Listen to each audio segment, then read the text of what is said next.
Bonjour à tout le monde. Alors dans cette vidéo, on va travailler notre force et notre courage. Et donc on va travailler ensemble la résolution d'un système 4 équations, 4 inconnues. Alors pourquoi j'appelle ça force et courage? Parce que vous allez les voir, c'est un peu long. Il y a de multiples occasions de faire des erreurs de calcul. Donc ça veut dire que ce truc-là, en général, on va le faire 2 fois ou 3 fois à la recherche de toutes les erreurs et tout. Et donc ça développe vraiment notre force, notre courage et notre persévérance. Donc je vous encourage très vivement à faire en entier et à finir par apprécier ce genre de choses. Allons-y. Donc j'ai mis ce système, ça c'est un système linéaire qui s'écrit, qui peut se relire en moins x plus 3y plus 2z plus 3t égale moins 6, 2x plus y plus z moins 4t égale 3, 2x moins y plus 4z plus t égale 10 et x plus y plus z plus t égale 1. Je l'ai écrit sous forme matricielle pour pouvoir utiliser la notation de Gauss-Jordan.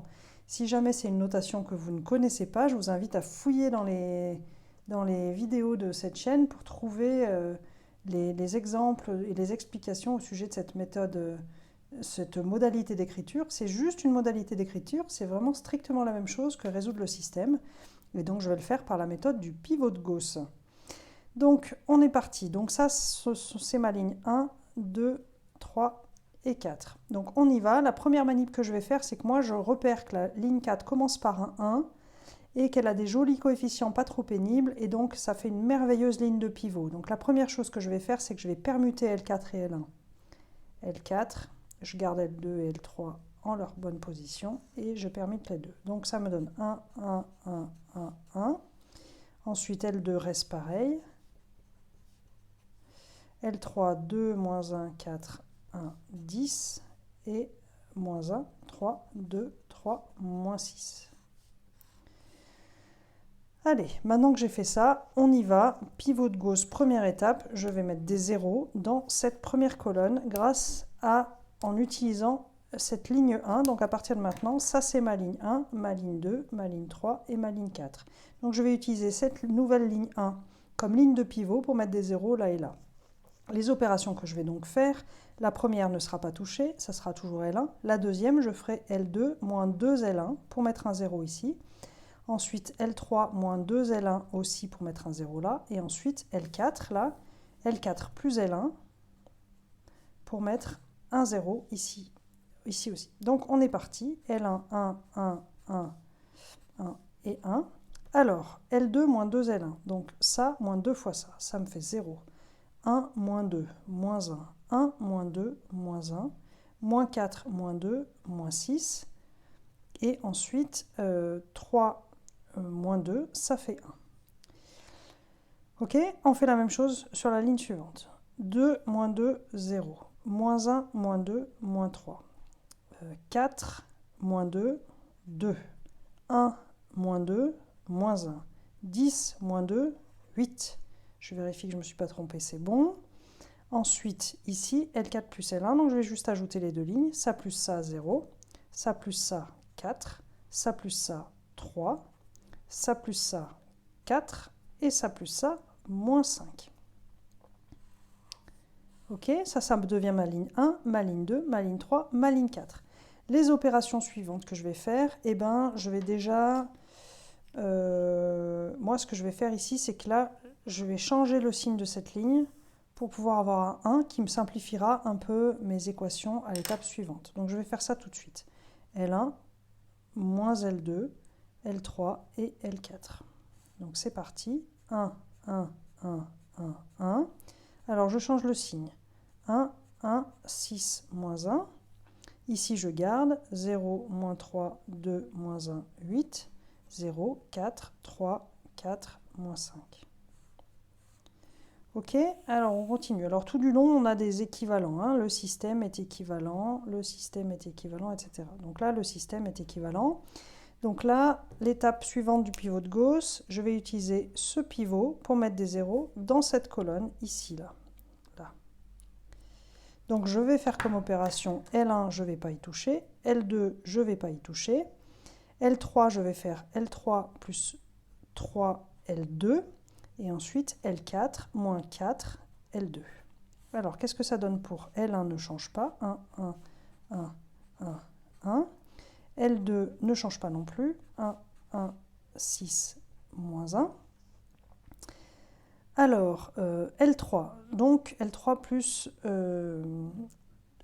3L2, donc ça ne change pas. Ça plus 3 fois ça, ça fait 0. Ça plus 3 fois ça, ça fait 5. Ça plus 3 fois ça, alors 3 fois 6, ça fait 18. 18 moins 1, ça fait 17. Et ça plus 3 fois ça, 8 moins 3, ça fait 5. Ensuite, L4 moins 4L2, donc 0 moins 4 fois 0, ça fait 0. 4 moins 4 fois 1, ça fait 0. 3 moins 4, ça fait moins 1. 4 moins 4 fois 6, ça fait 4 moins 24. 4 moins 24, ça fait moins 20. Et ici, moins 5, moins 4, moins 1, donc moins 5 plus 4. Moins 5 plus 4, ça va me faire moins 1. Ok, alors je vérifie avec mon brouillon que je n'ai pas trop fait d'erreur. Non, ça a l'air correct. Alors, je continue. Qu'est-ce que je fais à ce stade-là? Vous me connaissez, moi j'aime bien quand il y a des 1 à la place des pivots. Donc je vais permuter la L3 et la L4 tout en changeant de signe sur la L4 pour obtenir un 1. Donc qu'est-ce que ça me donne? Je vais faire L1, L2, moins L4 et L3. Alors, donc 1, 1, 1, 1, 1. L2, 0, 1, 1, 6, moins 1. Alors, moins L4, 0, 0, moins 1, plus 1, pardon, plus 20 et plus 1. Et là, L3, 0, 0, 5, 17, 5. Paf, paf. Alors, ici, on est rendu à l'étape où c'est ça le pivot, et on va mettre un 0 dans cette colonne-là. Donc, l'opération que je vais faire, je conserve L3, je vais faire L4, moins 5 L3. Alors, qu'est-ce que ça donne? Donc, L1, pareil. L2, pareil. L3, pareil aussi. Et voilà. Et là, on va faire ça moins 5 fois ça. Ça fait 0. Et 17 moins 5 fois 20. Donc, 5 fois 20, ça fait 100. 17 moins 100, ça nous fait moins 83. On respire. Je vous vous souvenez le titre de la vidéo? Force et courage. Ok, moins 83, on ne panique pas. Tout s'arrangera à la fin et c'est bientôt la fin, vous allez voir. Vous allez voir pourquoi on ne panique pas. Parce que ici, quand on fait L4 moins 5 L3, 5 moins 5 fois 1, ça fait 0. Du coup, là, on va pouvoir simplifier et ça va être super tranquille. C'est pour ça qu'il faut respirer. Allez, donc, qu'est-ce qu'on va faire ici? Eh bien, on va faire L4 divisé par moins 83. Parce que quand on divise tout ça par moins 83, ici, ça nous fera 1. Et vu qu'on a des zéros partout, ça ne changera rien. Et ça nous fera 1 partout. Et ça va être trop bien. Vous allez voir, le 83 aura peu duré. Donc, c'est pour ça qu'il ne faut pas paniquer. Hein. Si vous avez 83, puis là, des choses bizarres, genre 17, etc., qu'il faut faire 17 sur 83, dites-vous, peut-être bien que je me serais trompée quelque part. Hein. Parce que nous, les profs de maths, on est... Ben, en même temps, peut-être c'est une bêtise que je vais vous dire, mais disons que la plupart des profs, on n'a pas forcément envie de corriger des trucs dans lesquels il y a des 17 sur 83e. Donc du coup, si vous voyez des fractions qui sont horribles, alors peut-être c'est correct, hein, peut-être le prof a justement envie de tester votre force et votre courage, mais peut-être que là où le prof, justement, n'a pas forcément envie de tester ça, et plutôt vos compétences en calcul, dans ce cas, revérifier, c'est peut-être vous qui avez fait des erreurs, et peut-être vous qui vous êtes trompé, et qu'il y a un truc qui ne colle pas, quoi. Bref. Tout ceci étant dit, je divise tout ça par moins 83, je trouve 1 et 0. Et voilà, donc là j'ai un bon système bien joli. Et je vais pouvoir passer aux étapes suivantes. Donc les étapes suivantes, vous vous souvenez, c'est la remontée du pivot de Gauss. Donc la remontée, elle va se faire, je vais utiliser ce pivot pour mettre des zéros là-dedans. Ensuite, j'utiliserai ce pivot pour mettre des zéros là-dedans. Et enfin, j'utiliserai ce pivot pour mettre un 0 là. Et une fois que j'aurai tout ça, ben, j'aurai la solution de mon système dans la dernière colonne. Donc c'est parti. Alors, où on en est? Vous voyez encore ça? Ouais, vous voyez encore.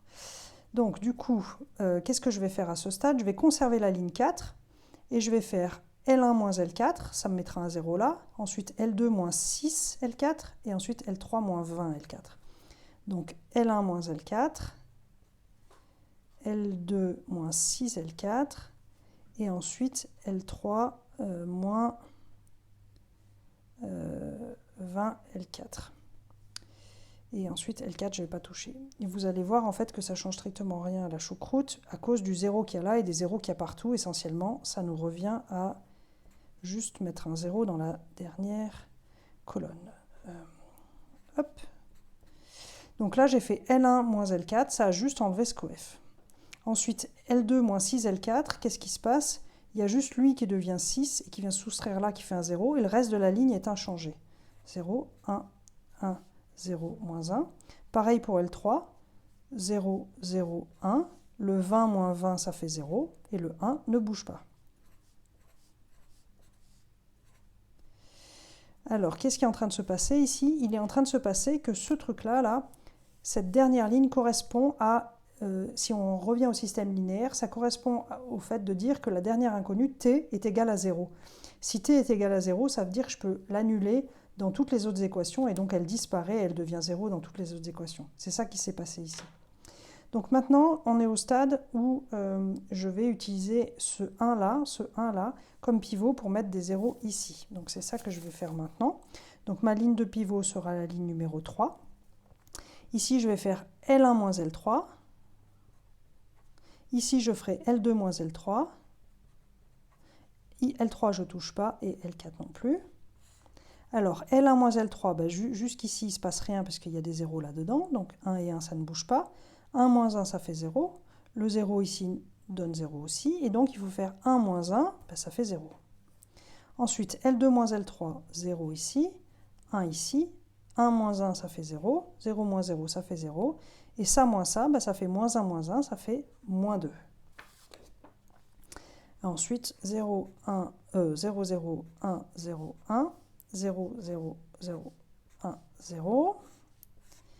Alors, juste une petite vérification que je ne me sois pas trompée, ça a l'air d'être correct. Et il nous reste donc la toute dernière étape, le dernier pivot pour mettre un 0 dans cette colonne-là. Et on va simplement faire L1 moins L2. On garde L2, on garde L3, on garde L4. Donc L1 moins L2, essentiellement, ça fait 1, ici ça fait 0, 0, 0. Ça moins ça fait 2. 0, 1, 0, 0, moins 2, 0, 0, 1, 0, 1, et 0, 0, 0, 1, 0. Ok, donc maintenant on est rendu au stade où on a bien la matrice identité et des zéros partout ailleurs. Donc ce qui nous dit que là-dedans, dans le second membre, se trouve la solution de notre système. Donc notre système, je vous le rappelle au tout début, il était là. Donc le système moins 1, donc cette matrice moins 1, 3, 2 nous dit tout ça là, que c'était moins x plus 3y plus 2z plus 3t égale moins 6, 2x plus y plus z moins 4t égale 3, 2x moins y plus 4z plus t égale 10, et ensuite x plus y plus z plus t égale 1. La résolution par Gauss-Jordan nous a donné que x égale 2, y égale moins 2, c'est ce qu'on lit là, hein, x, y, z, t, z égale 1 et t égale 0. Alors ce qui est vraiment une super trop bonne idée ici, c'est de vérifier le résultat par un calcul matriciel. Donc vérification, je vous invite toujours à le faire ça, si vous avez le temps. Surtout, voilà, sauf si vous avez un ordinateur où vous pouvez calculer directement la réponse, mais si vous êtes tout seul avec votre brouillon, je vous invite vraiment à vérifier ça. Donc on va réécrire la matrice du système, là, cette matrice M, là. On va réécrire cette matrice-là, on va faire le produit par ce qu'on a trouvé, et on va vérifier qu'on trouve bien le second membre. Donc le produit, donc moins 1, 3, 2, 3, 2, 1, 1, moins 4, 2, moins 1, 4, 1, 1, 1, 1, 1. Donc cette matrice, je vais la multiplier par ce que j'ai trouvé. Donc 2, moins 2, 1, 0. Et je vais faire le calcul. Et je vais voir si je trouvais bien le second membre que j'avais au démarrage, qui était moins 6, 3, 10, 1. Ou si, moins 6, 3, 10, 1. Ok? Donc on y va. Ici, ça fait moins 2. Moins 2, moins 6, on est à moins 8. Moins 8 plus 2, ça nous fait bien moins 6. Ensuite, ligne suivante. 2 fois 2, 4. 4 moins 2, ça fait 2. 2 plus 1, ça fait 3. Jusqu'ici, c'est correct. Ensuite, 2 fois 2, ça fait 4. 4 moins 2, ça fait 2. 2 plus 4, ça fait 6, je me suis trompée. Alors, 2 fois 2, ça fait 4. Ah oui, ici, c'est moins, donc ça fait plus. Donc 4 plus 2, ça fait 6. 6 plus 4, 10. Tout va bien. Et ensuite, on va ajouter tout. Donc 2 moins 2, ça fait 0. Plus 1, ça fait 1. Et le 0, là, compte pas. Hop. Donc on a bien trouvé que ça, c'est notre solution S. Ça, c'est notre matrice M. Et ça, c'est notre second membre grand A. On a bien trouvé MS égale grand A, ce qui nous fait check pour la vérification de cette solution trouvée. C'est bien correct. Voilà, donc ça, c'était force et courage. Finalement, c'était pas si compliqué que ça. On a un peu, je sais pas vous, moi j'ai un peu paniqué au moment du moins 83, et puis finalement, c'était pas si pire. Même quand on voit 20 et 17, ça commence à être des gros coefs. Mais voilà, c'est bien de s'accrocher, vérifier ses résultats. J'espère que vous avez survécu avec moi jusque-là, que ça vous a augmenté un peu votre capacité de résistance face aux exercices un peu longs et fastidieux. Voilà, je vous souhaite beaucoup de force et de courage justement, et surtout beaucoup de réussite dans tout ce que vous faites. Allez, à bientôt!